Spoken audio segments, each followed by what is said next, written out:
ఏదేమన్నప్పటికీ మీరు కొద్దిగా అవగాహన తీర్చుకుని పిఆర్ఓలు ఇద్దరినో ముగ్గురినో పెట్టుకుని మాట్లాడవలసిందిగా నా కోరిక.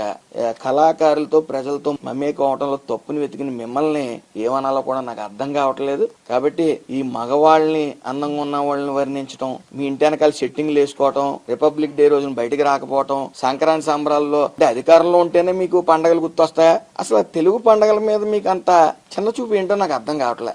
మారండి అయ్యా బాబు. మీరు గౌరవం ఇస్తే మేము గౌరవం మళ్ళీ తిరిగి ఇవ్వడం జరుగుతుంది.